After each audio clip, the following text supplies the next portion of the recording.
Bapak Pendeta Hengki Wijaya, Ketua Daerah Sumatera Kawasan Selatan.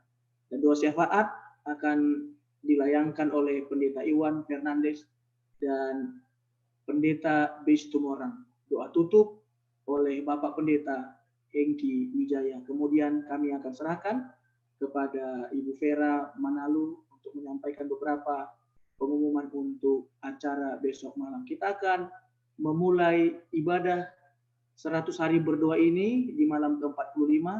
Kita menyatukan hati kita berdoa dan mempersilahkan Kakak Christina Munte akan pimpin kita dalam doa. Kita bersatu dalam doa. Bapa kami dalam surga, terima kasih ya Bapa atas segala berkat-berkat-Mu kepada kami hingga pada saat ini. Terpujilah Engkau Tuhan yang menciptakan langit dan bumi, terpujilah Engkau yang mempunyai dunia ini ya Bapa. Bapa, pada malam ini kami kembali berkumpul di dalam media Zoom. Kami akan mengadakan kebaktian kebangunan rohani.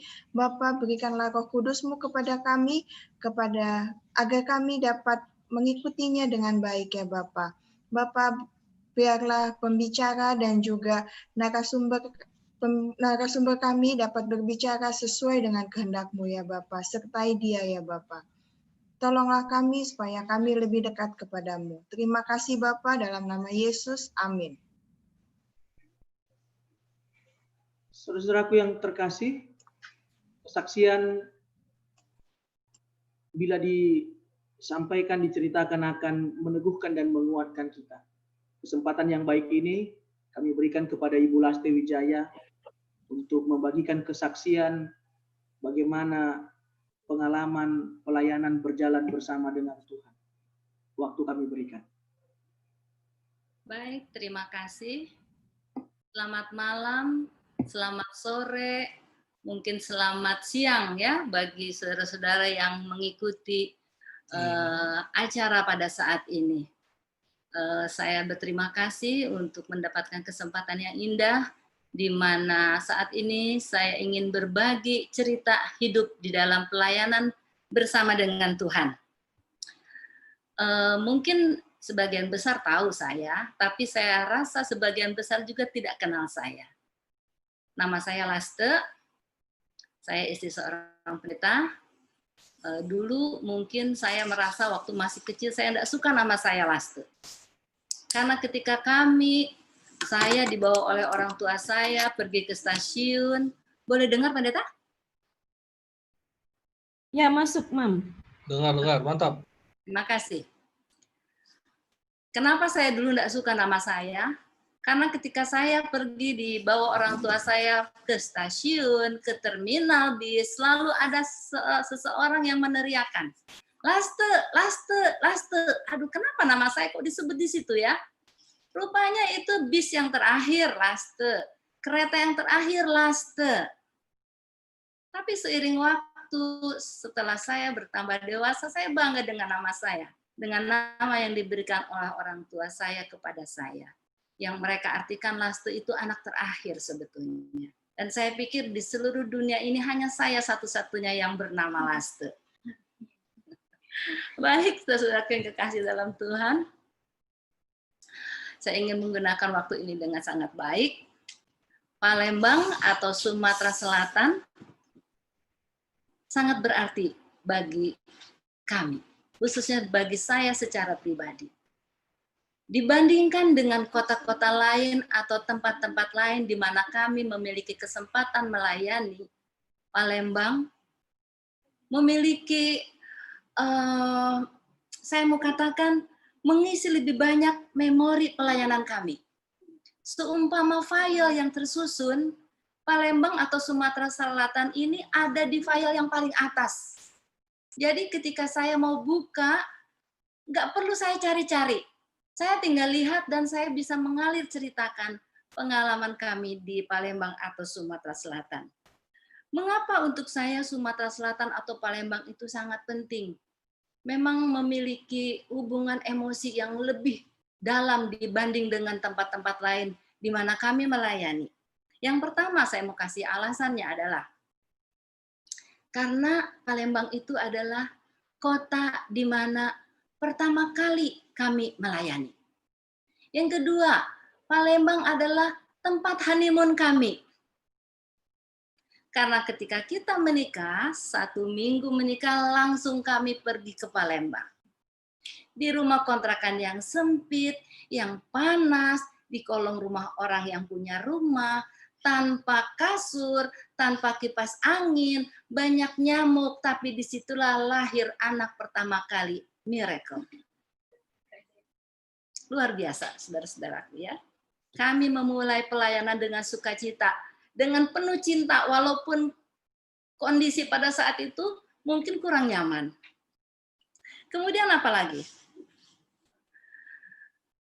Saya pikir hanya sedikit yang memiliki pengalaman seperti kami, bahwa kami sudah 4 kali bolak-balik masuk di Palembang. Ini tentu sesuatu yang lucu, tetapi itulah faktanya. Yang pertama tahun 1987, itu awal pelayanan kami.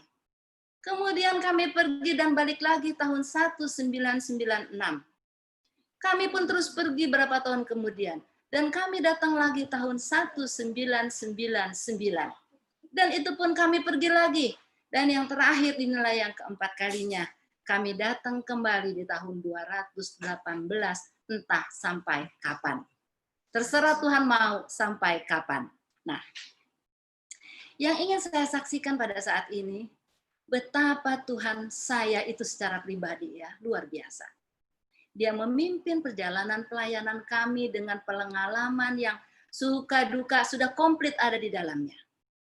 Saya mau ceritakan satu kesaksian yang untuk kami adalah sangat luar biasa. Ini terjadi sudah lama sekali. Tapi seperti tadi saya katakan, itu filenya ada di atas. Jadi saya nggak perlu gali-gali ke bawah. Karena langsung bisa terbuka dan saya bisa lihat. Itu terjadi tahun 2001. Terjadi pada akhir tahun di bulan Desember. Saat itu akan ada rapat tahunan. Kebetulan saya mendapat kesempatan bekerja di kantor sebagai sekretaris. Kami sibuk, sekretaris semua sibuk menyiapkan agenda-agenda untuk acara rapat akhir tahun. Dan pada saat itu beberapa orang kantor juga terlibat sampai kami larut malam mengerjakannya. Nah kebetulan ada seorang sekretaris kantor yang ikut bekerja juga yang rumahnya jauh dari kantor, dari Jalan Ratna. Saya mau sebut saja namanya, itu adalah Ibu Fenty. Pada saat itu dia masih gadis. Karena kami bekerja sudah sangat malam, sekitar sudah jam 10, nggak mungkin kita biarkan dia pulang sendirian. Kamilah berinisiatif untuk mengantar dia pulang ke kilometer 7. Kilometer 7. Bapak Ibu yang kekasih di dalam Tuhan, ketika kami antar dengan aman, lalu kami kembali ke kantor, kami punya sebuah mobil tua yang kami cinta karena mobil ini memberikan banyak kenangan kepada kami. Rumah kami letaknya kurang lebih 100 meter dari kantor. Dan rumah kami tidak ada garasi, sehingga mobil itu terpaksa harus kami titip di kantor yang punya halaman cukup luas. Dan kebetulan mobil itu bisa masuk di garasinya kantor. Dan pada saat itu, ketika kami tiba kembali di kantor untuk memasukkan mobil kami ke garasi.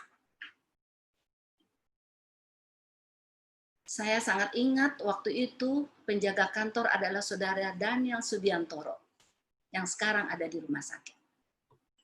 Bekerja di rumah sakit. Kantor kami itu gerbang, lalu ketika kita masuk ada garasi yang pintunya itu adalah rolling door. Saat itu ketika kami, pendeta Hengki tepatnya memasukkan mobil itu, lalu saudara Daniel ini bilang begini, maaf, Om katanya, pulanglah Om, enggak apa-apa, saya yang kunci semua pintu. Tapi pendeta Hengki bilang, enggak apa-apa, enggak usah, kamu kunci saja rolling door, masuk dari dalam, langsung kunci, nanti saya yang gembok itu gerbang. Oke. Jadi, saudara Daniel tarik itu rolling door dari atas, seret, kami keluar, dan pendeta Hengki menggembok gerbang itu dari luar. Beberapa dari kita mungkin pernah mendengar cerita ini. Sementara Pendeta Hengki menggembok kunci daripada gerbang itu, saya dengan perlahan-lahan berjalan sambil menunggu Pendeta Hengki pasti menyusul saya. Tapi apa yang terjadi, saudara-saudara? Ketika saya baru saja beberapa meter meninggalkan gerbang, sementara Pendeta Hengki masih mengunci itu gerbang, ada 3 orang pemuda yang keluar dari gang di samping kantor. Dan keadaan pada waktu itu saya mau gambarkan. Sangat sepi, padahal waktu itu sekitar jam 11 malam. Tidak ada seorang pun yang berjalan, entah motor pun yang lewat atau mobil, sama sekali tidak ada. Jadi ketika saya menyeberang, karena rumah kami ada di sisi seberang daripada jalan, saya menyeberang, kemudian orang yang bertiga ini datang, bertemulah dengan saya di tengah jalan. Tapi dengan cepat, tanpa perlu kepala saya bergerak, dengan ujung mata saya bisa melihat bahwa salah satu orang di antara mereka itu membawa golok yang panjang. Aduh, darah saya langsung berdesir. Dan jantung saya itu berdetak sampai dimulai dengan 1 kali detakan, kemudian dengan detakan yang cepat berikutnya. Saya nggak bisa lari kemana-mana. Pendeta Hengki langsung menyusul. Gerbang sudah terkunci. Mau kemana kami? Yang ada adalah kami menghadapi kenyataan saat itu, menghadapi 3 orang pemuda yang membawa golok. Kemudian pada malam hari itu, tiba-tiba saja dengan cepat golok itu sudah ada di leher Pendeta Hengki. Waduh, saya melihat pada waktu itu apa yang harus saya lakukan. Dan dengan segera, saudara-saudaraku, saya berdoa dan saya merasa pada waktu itu, itulah doa yang paling sungguh-sungguh saya sampaikan. Dalam hati itu, tidak saya ucapkan. Dalam hati saya langsung katakan, Tuhan, tolong. Kemudian, saya melihat orang itu tetap menyimpan golok ini di leher daripada suami saya. Kemudian salah satunya itu ada komandannya. Dia katakan demikian, "Enjuk duit," katanya. Kebetulan pada waktu itu kami ini baru gajian. Jadi sistem keuangan kami adalah uang travel itu Pendeta Hengki yang pegang. Selebihnya saya yang pegang. Jadi uangnya masih banyak di dompet itu. Dan dia adalah, suami saya ini termasuk orang yang kalau menyimpan uang di dompet itu sangat rapi. 50, 20, ya pada waktu itu yang terbesar saya pikir 50.000. 50, 20, 10, begitu, menyusun ke depan. Lalu saya katakan, give, saya bilang sama Pendeta Hengki, maksudnya supaya orang itu nggak ngerti apa yang saya katakan. Tapi saya tidak tahu. Yang Pendeta Hengki tahu bahwa di belakang saya, di antara 3 itu ada di belakang saya, tepat sekali di belakang saya, dengan pisau kecil di pinggang belakang saya. Saya tidak lihat itu. Tapi Pendeta Hengki lihat. Saudara-saudara tahu, ketika setelah saya melayangkan doa di dalam hati, Tuhan tolong. Ada keberanian yang muncul dari dalam diri saya. Yang komandannya itu, saya belai-belai dia dadanya, saya usap-usap. Sabar ya, nanti suamiku kasih. Lalu, salah seorang yang saya bilang komandan itu katakan demikian. Nah, dengar katanya. Bini kau bilang, enjuk duit, katanya begitu. Artinya, istrimu katakan, kasih uang itu. Lalu saya bilang lagi, give, sama Pendeta Hengki. Tapi dia laki-laki mungkin nyarinya nggak seperti saya. Walaupun sudah ada golok di leher, dia masih berani, masih tahan-tahan itu dompet itu dikeluarkan dari kantong sangat pelan sekali. Saya rasa gemas juga. Aduh, kemudian terbayang oleh saya, sebentar lagi suami saya akan terkapar berlumuran darah. Kebetulan di samping kami berdiri itu ada gorong-gorong yang cukup dalam. Dan kita semua tahu cerita tentang Palembang. Kriminal sangat tinggi. Tidak ada, atau mungkin kalaupun ada, yang terjadi jika di dalam menghadapi situasi tersebut, kemungkinan besar kita sudah akan menjadi korban kena tusukan. Jadi aduh Tuhan tolong. Saya belai-belai, sabar ya, sabar. Lalu saya desak pendeta untuk kasih uang itu. Dia keluarkan dompetnya. Tapi sangat cepat sekali tangan mereka itu salah satunya mau ambil itu dompet. Tapi suami saya itu rupanya lebih cepat menarik dompet itu. Jadi nggak sempat diambil. Dengan disembunyikan dompet ini, dia keluarkan uang ini. 50.000 dikasih. Sementara 50.000 itu diambil, ada salah seorang dari antara mereka itu kebetulan saya pakai jam tangan. Ditariknya tangan saya. Dia mau ambil jam tangan saya. Kebetulan jam tangan itu sangat sayang saya sama jam tangan ini karena pemberian ibu saya. Itu jam tangan Rado. Ditarik tidak lepas jam itu. Lalu saya katakan, nanti saya kasih. Tapi pendeta Hengki tidak tahu bahwa jam itu akhirnya saya lepas dan saya kasih. Dia konsentrasi dengan pisau yang ada di belakang saya. Kemudian setelah mereka mendapatkan jam tangan, mendapatkan uang, mereka masih minta uang lagi. Lalu saya katakan sama pendeta Hengki, kasih. Kalau perlu semua dompetnya kasih daripada kita binasa. Kemudian keluarkan lagi dompet itu sudah masuk, saudara-saudara, dikeluarkan lagi masih sempat. Dan masih sempat dipilih lagi itu uang, dikeluarkan satu lembar. Dengan segera mereka ambil uang itu. Dan mereka segera pergi. Bapak, Ibu, saudaraku yang kekasih. Kami jalan pulang segera. Saya tarik suami saya. Langsung pulang ke rumah. Kebetulan kami bawa kunci rumah, anak-anak ada di rumah. Lalu ketika masuk ke dalam rumah, saya kunci. Kemudian saya tarik anak kunci itu. Saya nggak tahu, itu bukan kebiasaan sebetulnya. Tapi saya tarik anak kunci itu. Lalu suami saya panggil anak-anak. Kak, Dek, bangun. Tolong Mami, kasih minum dia. Begitu kami masuk di rumah. Lutut saya itu gemetar luar biasa. Kalau orang Manado bilang, tata foreh luar biasa. Sampai gigi saya gemeletuk ketakutan. Aduh Tuhan. Tapi sungguh kami berterima kasih. Karena hanya uang 100.000 pada waktu itu, saya tidak tahu kalau sekarang nilainya berapa. Saya pikir cukup besar. Ketika anak-anak bangun memberi saya minum, saya ingin saksikan saudara-saudara apa yang dilakukan oleh saudara saya, pendeta Hengki, suami saya, walaupun pendeta, masih sifatnya ini manusia lama ya. Dia ke belakang cari golok. Lalu segera dia mau keluar. Tapi dia tidak bisa keluar karena kunci saya sudah tarik. Apa jadinya kalau dia harus keluar ke sana? Lalu saya katakan, mau kemana Daddy, mau kemana? Setelah itu kami pun berdoa. Jadi saudara-saudaraku yang kekasih, di dalam pengalaman pelayanan bersama dengan Tuhan ini sangat luar biasa. Dan saya mau bagikan sebuah ayat yang indah pada malam hari ini untuk mendukung kesaksian yang kami alami. Di dalam Mazmur 46 ayat 2. Allah itu bagi kita tempat perlindungan dan kekuatan, sebagai penolong dalam kesesakan. Sangat terbukti, jelas, sangat terbukti. Kenapa? Karena doa melebihi kecepatan suara. Karena doa melebihi kecepatan cahaya. Dan dia tidak kenal situasi dan kondisi.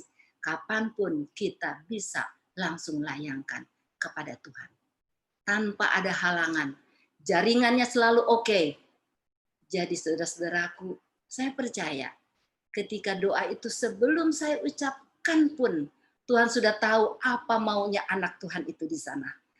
Saya membayangkan pasti Tuhan segera memerintahkan tentara surga.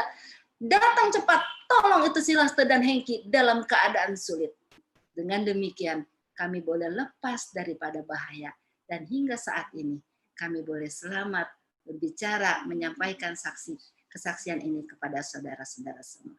Tuhan memberkati kita. Amin. Amin.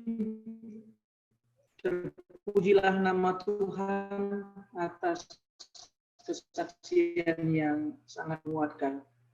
Perlindungan, penjagaan Tuhan nyata bagi keluarga pendeta Hengki Wijaya dalam pelayanan.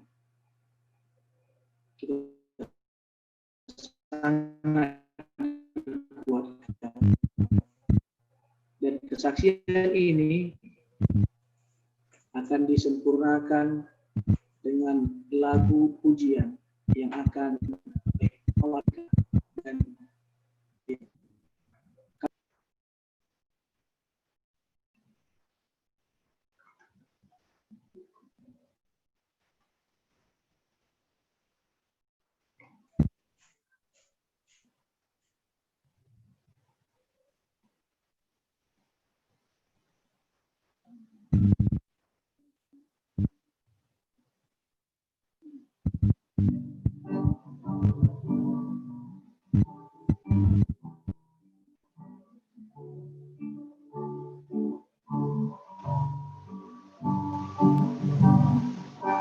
tapi apa yang dahulu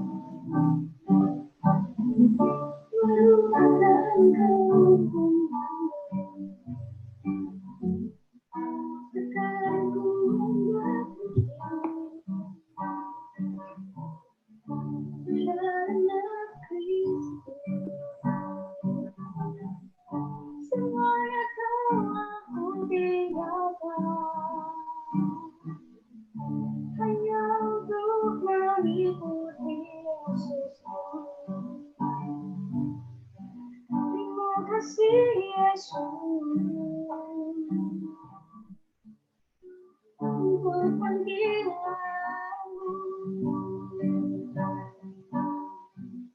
melayani.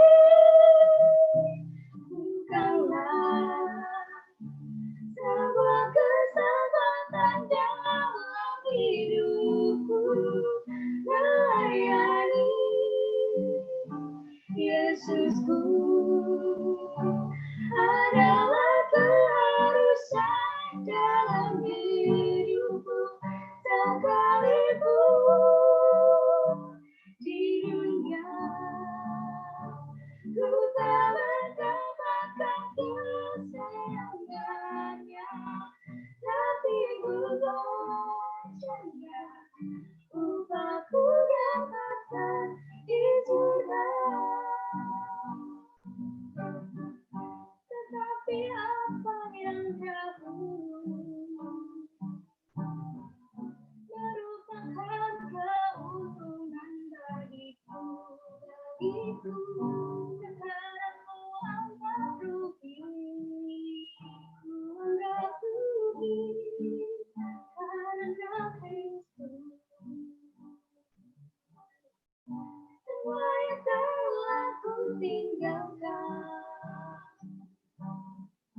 hanya untuk mengikuti Yesusku. Yesusku, terima kasih Yesus. Untuk panggilanmu melayani, bukanlah sebuah kesempatan dalam hidupku, melayani Yesusku adalah keharusan dalam hidupku, sekalipun di dunia ku tak mendapatkan kesenangannya, tapi ku percaya upahku dapatkan di surga. Tapi ku percaya dan aku percaya dan ku terus percaya upahku dapatkan di surga.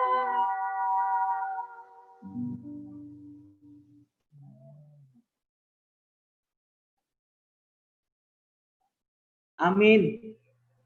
Terpujilah nama Tuhan untuk lagu pujian yang begitu indah yang dikumandangkan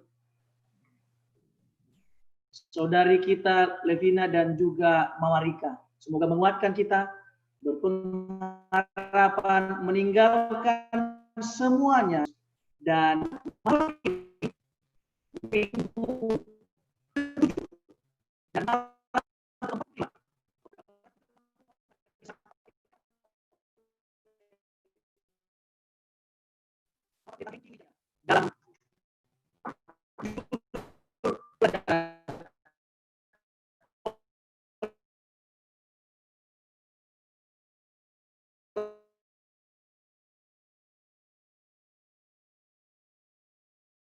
karena Yesus, waktu yang dari kami silakan.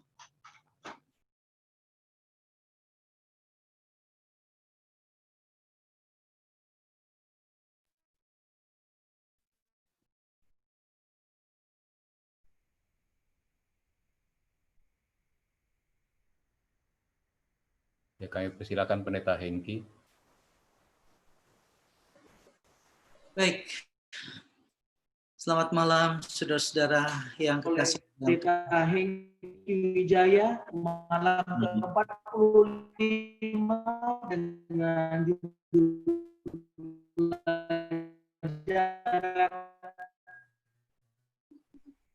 pelayanan Yesus. Waktu kami berikan. Baik, terima kasih. Selamat malam saudara-saudara yang kasih dalam Tuhan. Kita puji Tuhan oleh karena kasih dan pemeliharaan Tuhan berlaku untuk kita semua. Kami menyampaikan selamat malam bukan hanya kepada Korwil Lampung, tetapi kepada seluruh pemirsa yang mengikuti ibadah 100 hari berdoa bersama dengan Korwil Lampung. Terima kasih kepada Korwil Lampung, Ibu Vera Napitupulu, dan Pendeta Bastian Purba yang telah mengundang kami. Istri saya tadi sudah menyampaikan kesaksian, dan saya akan menyampaikan firman Tuhan pada saat ini. Kita tunduk kepala dulu, kita berdoa sekali lagi.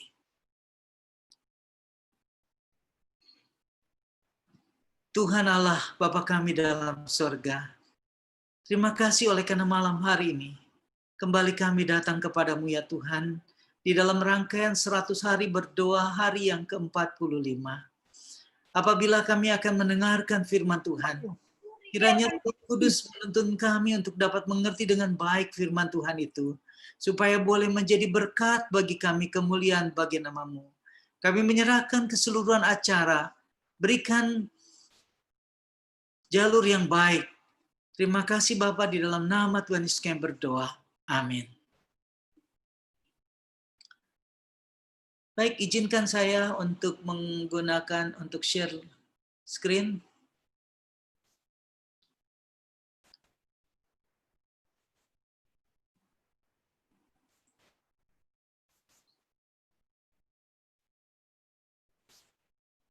Baik, pada malam hari ini, malam yang ke-45 dari 100 hari berdoa, untuk seluruh dunia, judul yang diberikan adalah pelayanan Yesus.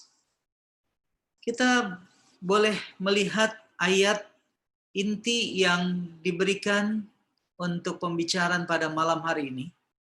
Terdapat di dalam Ibrani 4 ayat 14 sampai dengan yang ke-16. Firman Tuhan mengatakan demikian. Karena kita sekarang mempunyai imam besar agung yang telah melintasi semua langit, yaitu Yesus anak Allah.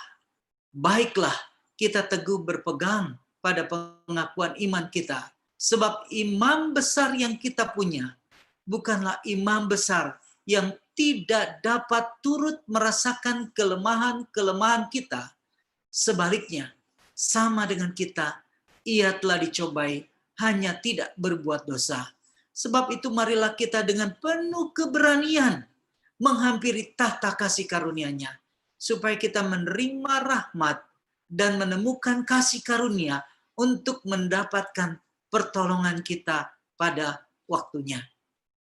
Dari ayat ini ada 2 poin yang saya mau sampaikan. Yang pertama adalah kita bersyukur bahwa kita punya imam besar, yaitu Yesus Kristus, yang turut merasakan apa yang sedang kita alami sekarang. Di tengah-tengah bahaya COVID-19, semua orang serba takut. Keluar rumah takut, dokter-dokter takut, yang bekerja takut. Kita hidup di dalam dunia ketakutan. Saya berbicara dengan teman saya kemarin di Amerika, dia katakan, waduh, tidak bisa kerja. Walaupun pemerintah memberikan bantuan $1.000 satu orang, tapi jumlah itu kecil dibandingkan dengan kebutuhan mereka yang ada di Amerika. Tapi kita bersyukur bahwa sebagai umat Tuhan, kita punya Yesus Kristus, imam besar kita, yang dapat turut merasakan apa yang sedang kita alami sekarang. Dan di bagian bawah poin yang kedua dikatakan, yang akan memberikan pertolongan kita kapan? Pada waktunya. Saudaraku yang dikasihi oleh Tuhan, di dalam manuskrip 42/1901 dikatakan, Anak Allah telah menggenapi janjinya dan telah melewati langit-langit untuk mengambil pemerintahan atas para penghuni sorga. Ia telah menyelesaikan satu tahap dari keimamatannya dengan mati di kayu salib untuk umat manusia yang telah jatuh ke dalam dosa. Saat ini sekarang, ia sedang melaksanakan tahap yang lain dengan memohon di hadapan Allah Bapa untuk kasus pertobatan.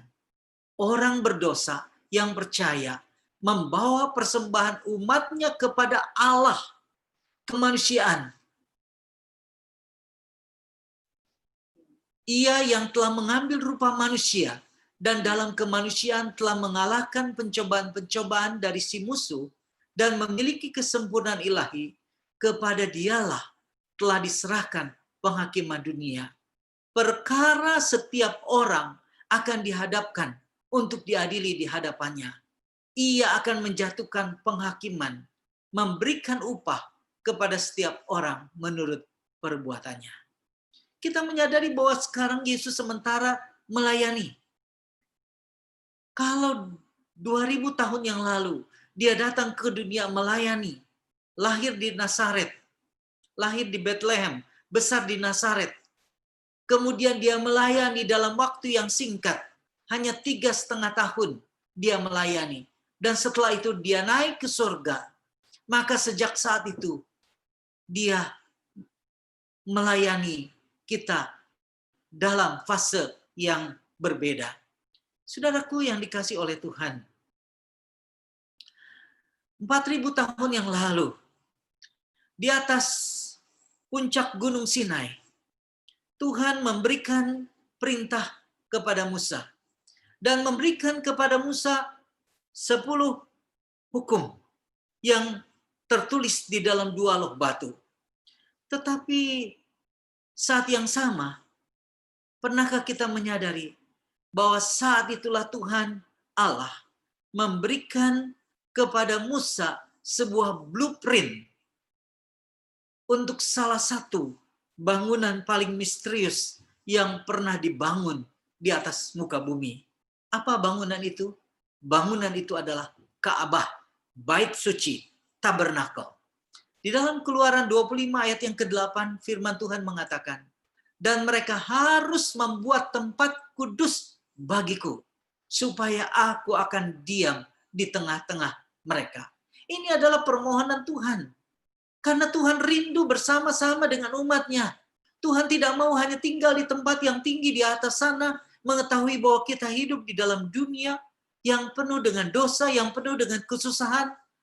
Dia mau tinggal bersama-sama dengan kita untuk dapat turut merasakan kelemahan kita.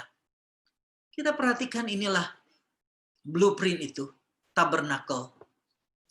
Dibuat dalam ukuran yang sangat sempurna. Kita boleh lihat mulai dari pelataran. Ada 2 jenis perabot di pelataran.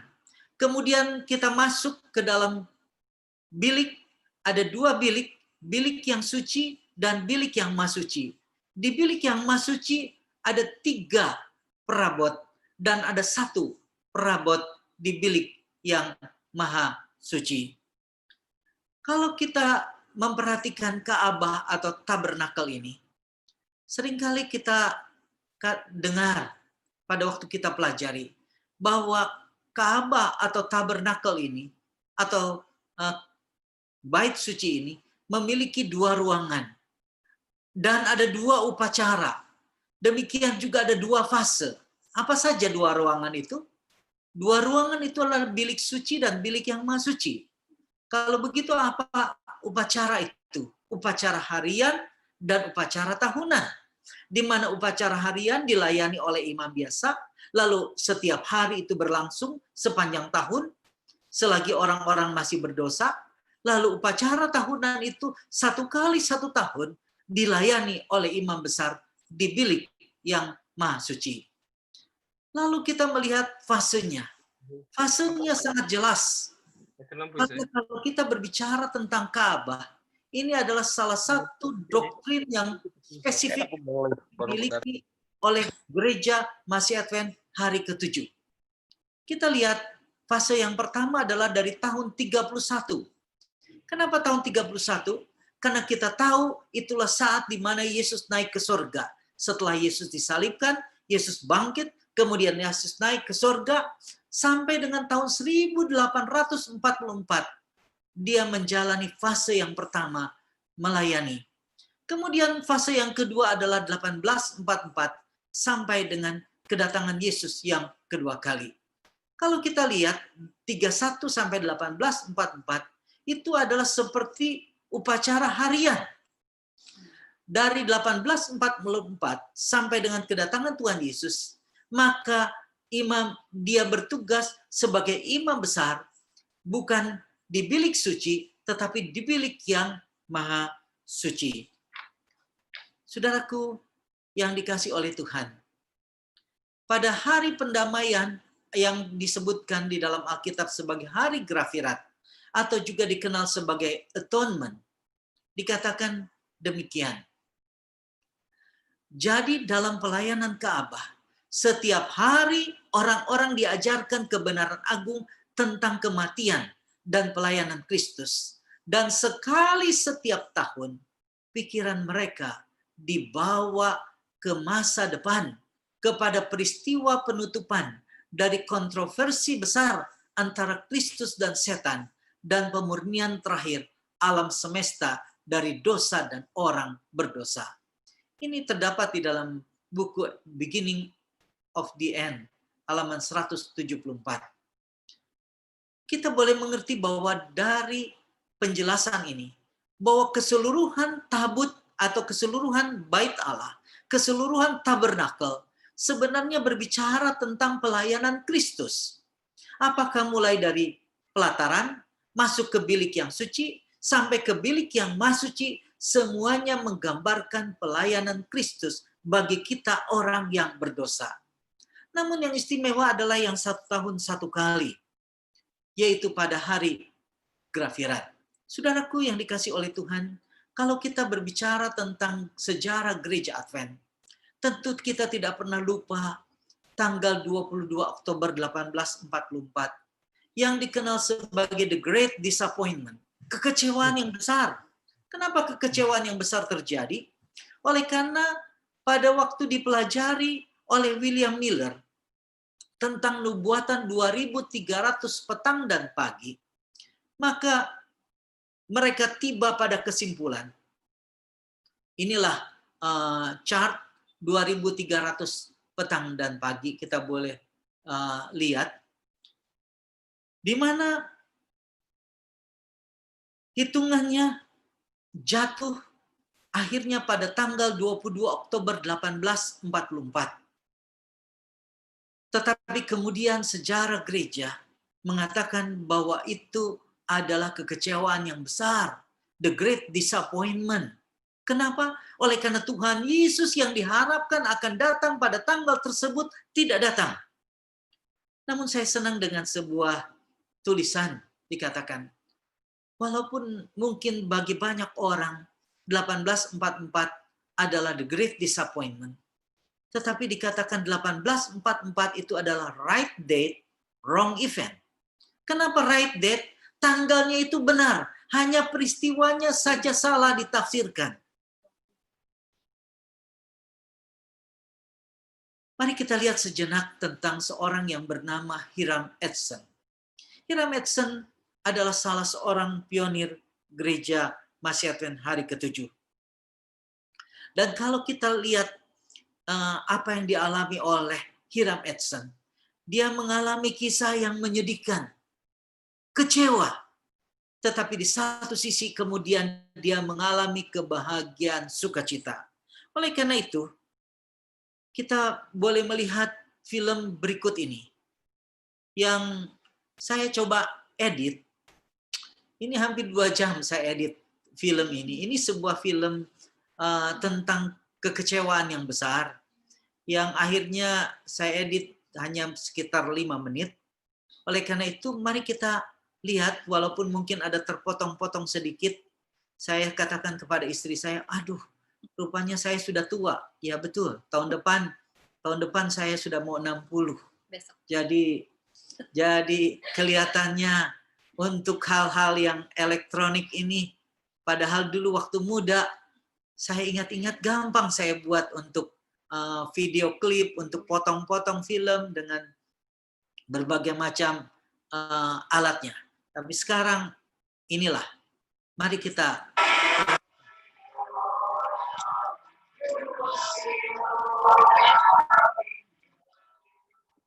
300 days. Then the sanctuary will be cleansed. Understand, Son of Man, that the vision refers to the time of the end. For at the appointed time, the end shall be. Daniel identifies the starting point of the prophecy and some milestones in it, using the principle of a day for a year. He predicts the very year of Jesus' baptism, the very year of his crucifixion, hundreds of years before they happened. Daniel's prophecies were proven true. Ini William Miller yang berbicara. Did you know that Daniel also prophesied about the second coming of Jesus? Good to hear. Won't you see my Jesus coming? See him coming yonder clouds with 10,000 angels round him.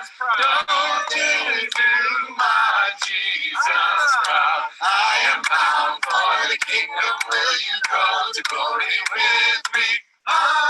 Some folks didn't harvest their crops. Some sold their homes and possessions to clear their debts and help spread the message. We all searched our lives, wanting to make everything right. And when the day finally arrived, we gathered together in joyful anticipation. We were ready to see Jesus. Hallelujah, praise ye the Lord. Don't you see the saints of God? Masih terus nyanyi. Karena mereka menunggu Yesus datang. Ini tanggal 22 Oktober 18. Tapi hari menjelang sore, kemudian mulai gelap, malam pun. Time wore on, and the later it became, the more concerned we were. Jam 7 kurang seperempat. Where was he? Belum datang. Jam 9 kurang Yesus belum datang juga. Jam 11 Yesus belum datang.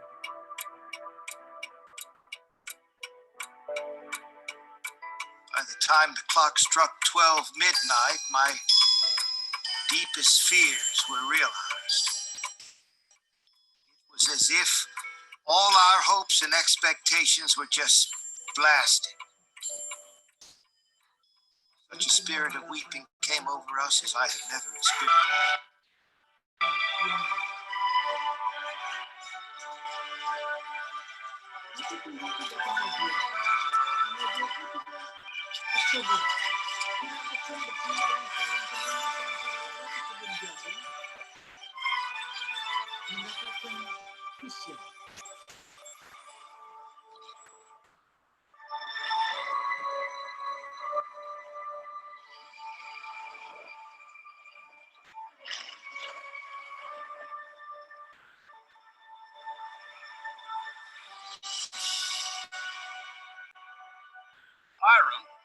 is it?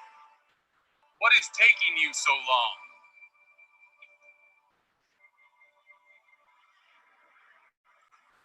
The Lord is answering our morning prayer.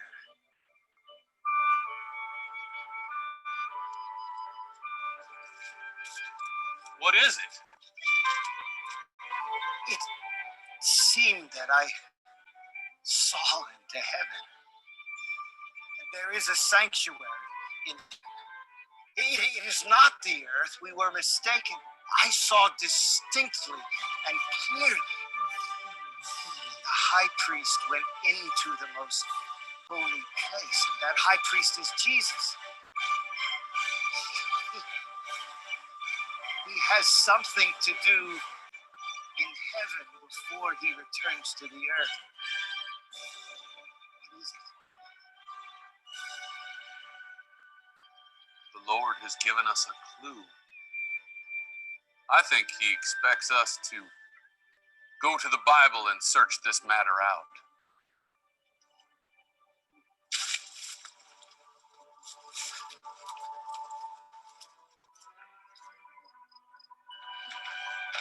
With that idea still fresh in my mind, I said a prayer and let my Bible fall open. It opened right to the book of Hebrews, chapter 8.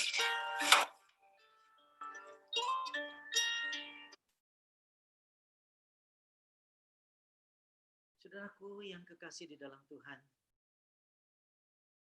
sementara banyak orang yang kemudian menjadi kecewa dan mundur, oleh karena Yesus sudah datang pada tanggal 22 Oktober 1844, maka tanggal 23 Oktober, Hiram Edson mendapatkan penglihatan.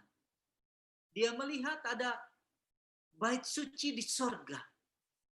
Dan dia kemudian melihat bahwa Yesus, imam besar kita, pindah dari bilik yang suci ke bilik yang maha suci. Dengan demikian, kita bisa melihat satu gambaran, saudara-saudara, bahwa sebagaimana hari Grafirat di dalam Ibrani 9 ayat yang ke-7, dikatakan, tetapi ke dalam kemah yang kedua hanya imam besar saja yang masuk sekali setahun. Di dalam buku Sejarah Para Nabi jilid 1 halaman 419, sekali setahun pada hari Grafirat yang besar, imam itu memasuki ruangan yang maha suci. Imam besar memasuki ruangan yang maha suci. Mari kita lihat, ini adalah lokasi perkemahan orang Israel. Kita memperhatikan bahwa yang ada di tengah ini adalah tabernakel, bait Allah. Kemudian semua suku-suku orang Israel itu membuat kemah mereka mengelilingi akan bait suci. Dapatkah kita bayangkan bagaimana kemudian Ka'bah, tabernakel, bait suci itu menjadi sentral, pusat kehidupan daripada semua orang Israel. Pada waktu mereka keluar dari tenda mereka, mereka lihat tabernakel. Pada waktu mereka akan masuk ke dalam kemah, mereka akan lihat bait suci. Pada waktu mereka bermain, mereka lihat bait suci. Pada waktu mereka memasak, mereka melihat bait suci. Jadi bait suci pada waktu itu bagi orang Israel adalah sentral kehidupan mereka. Semuanya berfokus kepada bait suci. Saudaraku yang dikasih oleh Tuhan, coba kita lihat inilah gambarannya. Bagaimana semua berkeliling, mengelilingi bait suci itu. Ini yang lain dengan gambaran daripada imam besar. Saudara-saudaraku, apa yang dilakukan oleh imam besar? Sebagaimana Yesus imam besar kita dari tahun 1844 sampai sekarang, dia ada di bilik yang maha suci.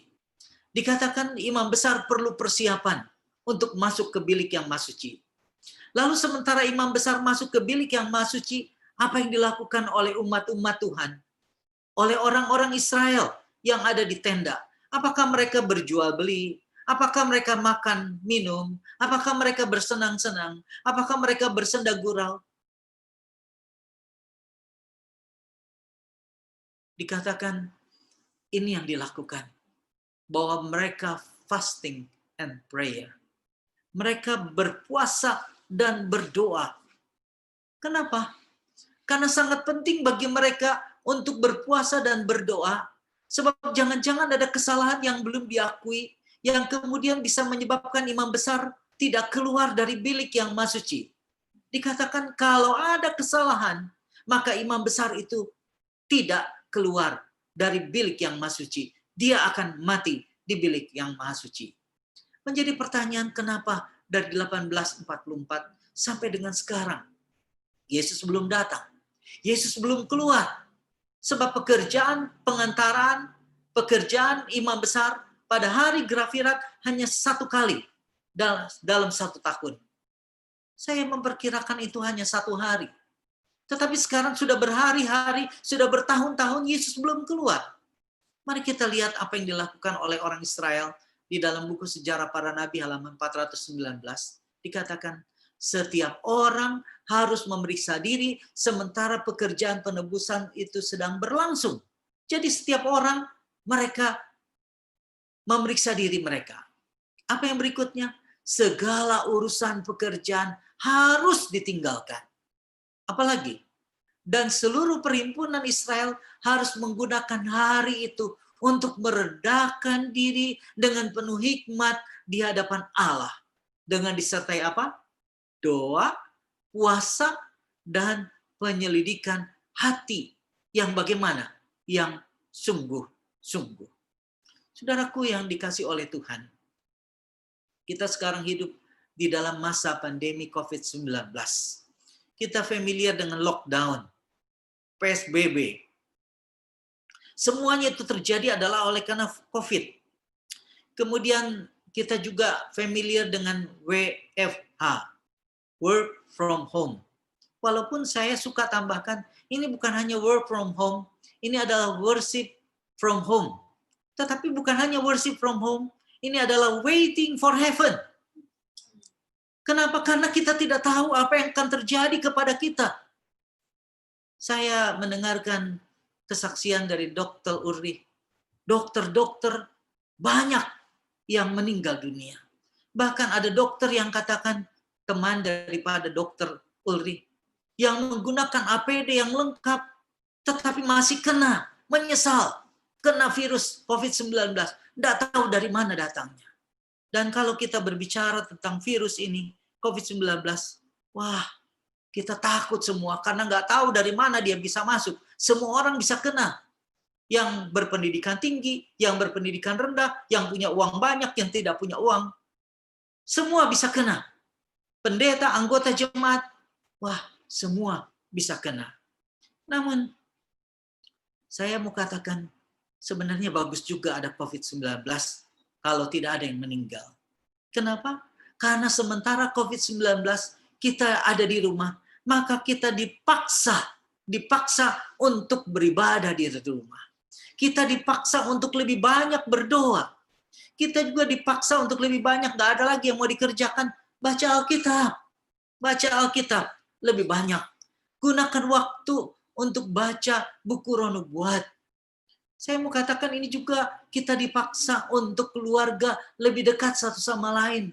Karena kalau suami istri biasanya terpisah, sekarang harus sama-sama ada di rumah. Dan kemudian kita dipaksa bergantung kepada Tuhan. Karena kita menyadari bahwa kita lemah, tidak berdaya. Semua orang bisa kena COVID-19, bisa kena virus ini. Mengingat bahwa ada kemungkinan kita terkena dan kemudian bisa saja kematian yang terjadi, maka kita bersyukur. Bersyukur kenapa? Oleh karena kalaupun kita kena, maka yang kena itu adalah hanya jasmani kita. Alkitab katakan kalau kita mati kita hanya tidur sementara. Tapi saudara-saudaraku yang kekasih, kalau kita tidak takut Tuhan, kita takut coronavirus, tapi tidak takut Tuhan, maka saat pelayanan Yesus di bilik yang Maha Suci, maka kita akan mati kekal, karena kita tidak menurut apa yang Tuhan katakan kepada kita. Saudaraku, kalau pada akhirnya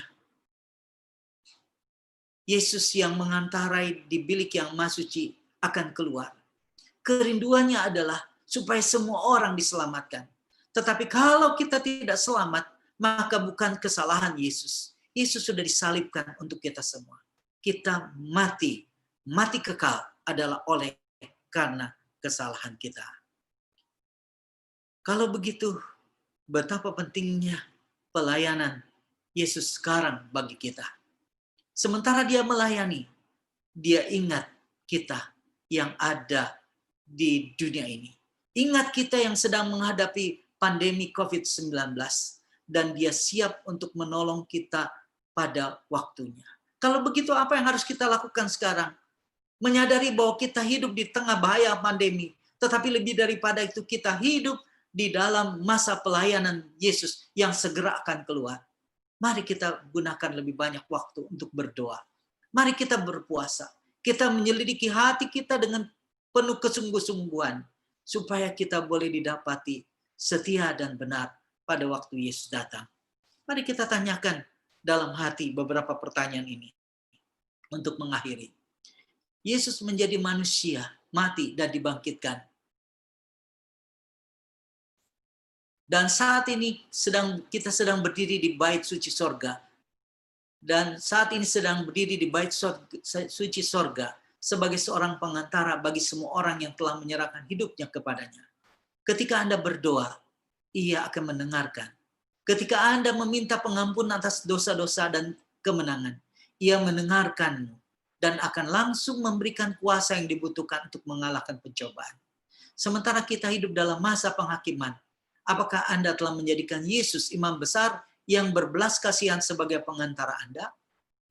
Apakah Anda mencari perlindungan dalam kebenarannya? Akankah Anda membiarkannya tidak hanya menutupi Anda dalam kebenarannya, tetapi juga memenuhi Anda dengan kebenarannya dengan melakukan pekerjaan-pekerjaan yang telah disiapkannya untuk Anda? Kiranya Tuhan menolong kita menyadari bahwa Yesus sedang melayani kita. Kita siapkan diri kita untuk kedatangan Tuhan Yesus, lebih daripada persiapan untuk menghadapi virus corona. Salam sehat, doa bebas COVID-19. Tuhan memberkati kita.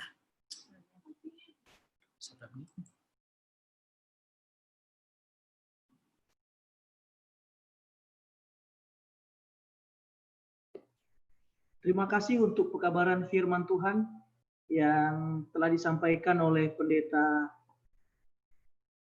Hengki Wijaya, pelayanan Yesus, dan biarlah Yesus Kristus menjadi pusat di dalam kehidupan kita.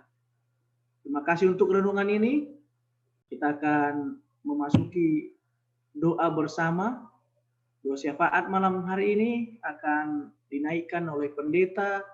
Yang pertama oleh Pendeta Iwan Fernandes, dan yang kedua oleh Pendeta B. Situmorang. Fokus doa akan dinaikkan oleh Pendeta Iwan Fernandes. Kami persilakan Pendeta Iwan Fernandes. Baik. Doa, apakah suara saya terdengar? Terdengar, Pendeta? Oke. Kita sama-sama mengambil sikap berdoa, kenyamanan kita masing-masing. Mari kita fokus di dalam berdoa. Kita bersatu. Ya Tuhan Allah, Bapa yang penuh kasih yang bersemayam di dalam kerajaan surga. Kami patut bersyukur dan berterima kasih kepada Tuhan. Untuk memuliakan nama Tuhan. Oleh karena kami besar kasih Tuhan dalam kehidupan kami, khususnya sepanjang COVID-19 sedang mewabah di tempat kami masing-masing.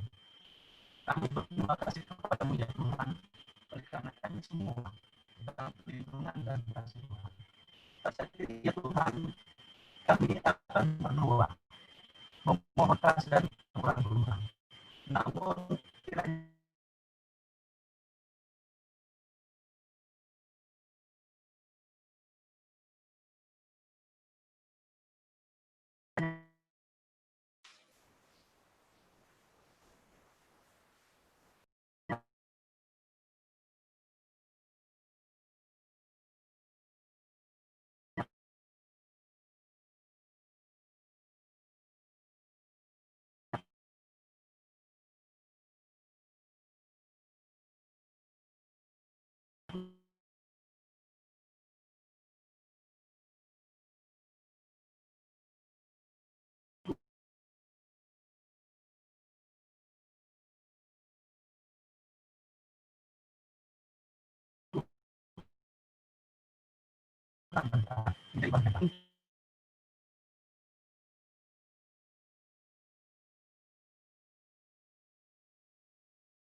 Bapa di surga, kami berdoa untuk kesaksian dari hamba Tuhan Ibu Wijaya, di mana boleh merasakan perlindungan Tuhan ketika melayani di dalam pekerjaan pelayanan penginjilan. Kiranya Tuhan memberkati keluarga hamba Tuhan ini dalam tugas dan pelayanan mereka di daerah Sumatera kawasan selatan. Kiranya kesehatan, kekuatan, perlindungan, dan kasih sayang Tuhan menjadi bagian keluarga hamba Tuhan ini. Sehingga dalam kepemimpinannya, mereka boleh diberkati selalu. Kami juga berdoa ya Tuhan, untuk Presiden Joko Widodo sebagai pimpinan tertinggi di negara kami. Biarlah Tuhan yang akan memberikan kekuatan, kesehatan, dan juga kebijaksanaan ketika mereka dengan sekuat tenaga menangani masalah COVID-19 di tanah air ini.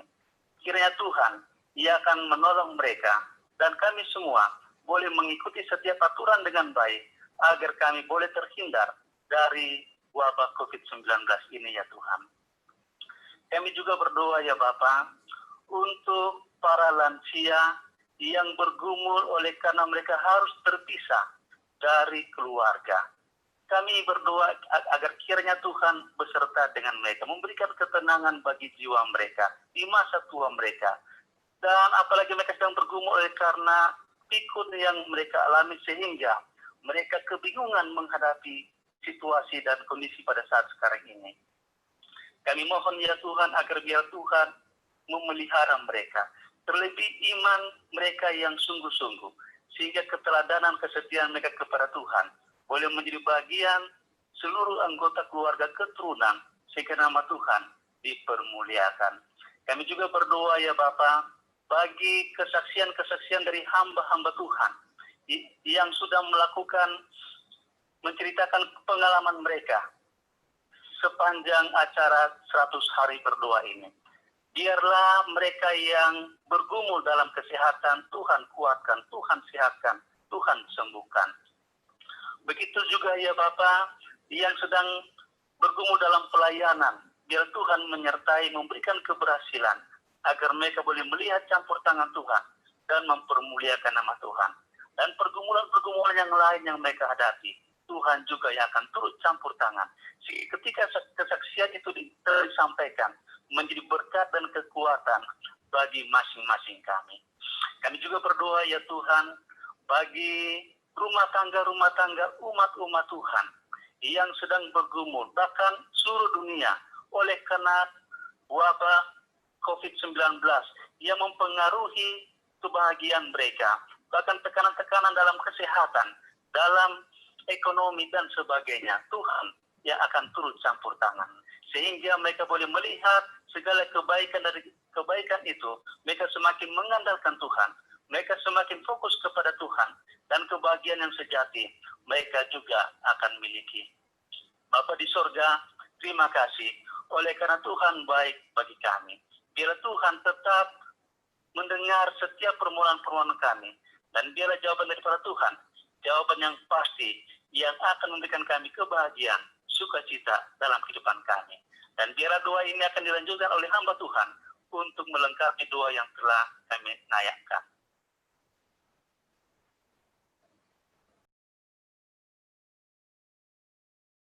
Ya Tuhan Allah kami akan lanjutkan permohonan kami Tuhan di hadapan-Mu pada malam hari ini. Mengingat hamba-hamba-Mu yang membutuhkan kesembuhan dari tangan-Mu sendiri, yaitu Pendeta Effendi Sianturi, Bapak Ishak Suherman, Bapak Floyd Ribok, Bapak Pendeta Jaki Runtu, Ibu Nelly Runtu, Borunenggolan. Sementara mereka dirawat Tuhan di rumah sakit Tuhan di Bandung. Pendeta Asep Supriyatna, Ibu Erginting, Saudara Royke, Ibu Lamria Mamora Tambunan, Ibu Lili Pinontoan, Ibu Tuturong, Bapak Depak Pahan, Bapak Anton Sudalahi, Ibu R. Panjaitan Borusimbolon, Ibu Linton Hutagaul, Simanjuntak, Bapak Jaingan Ginting, Saudara Alvindo Hutagaul, Bapak Anton Bolang, Ibu Ruth Lawata. Tuhan, biarlah kemurahan-Mu pada malam hari ini. Bila mana umat-umat Tuhan mendoakan malam hari ini, kiranya tindakan Tuhan yang boleh mereka rasakan ya Tuhan, untuk membuat hati mereka lega, dan di masa-masa berdoa ini mereka pun akan merasakan mujizat dari Tuhan. Berdoa kami Tuhan kepada mereka para cancer survivor, yaitu Ibu Maina Fernandes, Albert Timotius Meloana, Ibu Betty Winontoko, Ibu Tiomai Gultong, Ibu Dewi Ginting, Adrian Kumaat, anak kami Abigail Rosianturi. Tuhan, di dalam perjuangan mereka, biarlah senantiasa mereka rasakan tindakan Tuhan, cara Tuhan yang ajaib itu, yang akan menyembuhkan mereka dan memulihkan mereka di dalam segala kebaikan-Mu. Berdoa kami Tuhan di dalam permohonan kami untuk penyertaan dan berkat kepada hamba-hamba Tuhan, para medis dan seluruh pegawai rumah sakit. Biarlah Tuhan sendiri yang memberkati. Dan kami juga berdoa untuk rumah sakit Advent yang ada di Indonesia ini, di Medan, di Bandar Lampung, di Bandung, maupun di Manado. Biarlah semua tenaga-tenaga medis, Tuhan karuniai mereka hikmat. Tuhan lindungi mereka di dalam kuasa-Mu yang besar, supaya mereka melayani dengan ketulusan ini. Berkat pun mereka dapatkan. Lembaga-lembaga Tuhan semakin diberkati. Berdoa kami Tuhan untuk seluruh relawan yang berada di garda terdepan agar diberikan kekuatan dan kesehatan. Kepada Dior Manta Tambunan, Yetros Nambela, Piliana Endang, Siska Sari Purba. Ya Tuhan, biarlah Engkau akan memberkati mereka dan melindungi mereka. Berdoa juga kami kepada orang-orang muda yang sementara mencari pekerjaan dan juga yang sedang mengharapkan pasangan hidup atau jodoh. Biarlah Tuhan sendiri yang kami percayai dan yang kami sembah, yang kami harapkan akan membuat hati mereka tenang dan diberkati di dalam rencanamu di atas dunia ini. Berdoa kami Tuhan kepada keluarga Karister Firman, keluarga Bapak Lukas Boitokan yang sedang menunggu kelahiran anak mereka. Tuhan kiranya akan memberkati dan sukacita ini boleh menjadi bahagian mereka. Berdoa juga kami untuk Bapak Robert Damalin agar mendapat izin perpanjangan visa di Amerika, dan berdoa untuk Ibu Evangeline Huta Barat dan perawat asal Indonesia yang ada di Holland agar diberi izin perpanjangan visa di Holland supaya mereka Tuhan boleh bekerja dengan baik atas pimpinan Tuhan. Berdoa kami bagi Opung Siska Hutapea Burus Morangkir yang sudah lanjut usia, bahkan sudah 96 tahun, agar selalu diberikan kesehatan, terutama semasa pandemi yang sekarang ini. Tuhan, pada malam hari ini juga kami melihat jawaban doa dan kami mau bersyukur sekaligus oleh karena doa-doa kami Engkau jawab.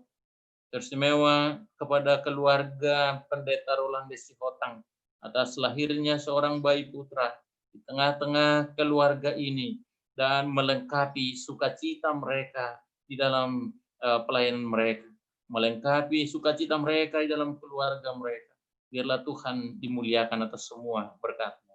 Semua kami yang hadir pada malam hari ini, peserta yang ada mendengarkan firman Tuhan bersama-sama, biarlah Tuhan yang akan memberkati semua hamba-hamba Tuhan, umat-umat Tuhan, para pemuda yang ada di dalam grup sekarang ini kami beribadah. Biarlah berkat-Mu Tuhan akan menjadi bagian kami. Di dalam nama Tuhan Yesus kami berdoa. Amin. Amin.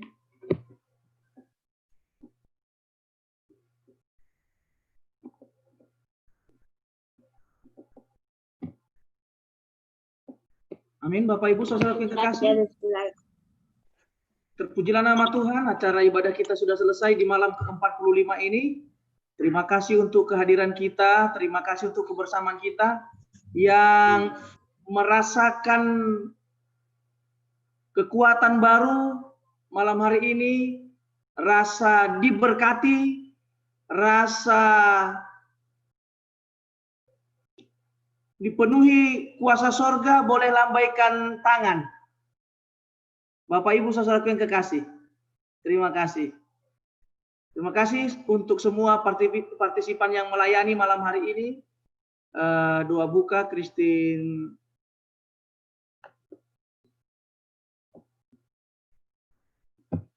Manik dan kesaksian oleh Ibu Lasti Wijaya, dan lagu pujian oleh Marika dan juga Alvina. Terlebih firman Tuhan yang sudah disampaikan oleh Bapak Ketua Pendeta Heki Wijaya sungguh sangat menguatkan kita belajar dari pelayanan Yesus Kristus dan bait suci untuk menunjukkan bagaimana rencana keselamatan yang disediakan Tuhan bagi kita. Kami serahkan kepada Kak Vera untuk menyampaikan pengumuman untuk besok malam. Terima kasih untuk kehadiran kita semua. Tuhan Yesus memberkati.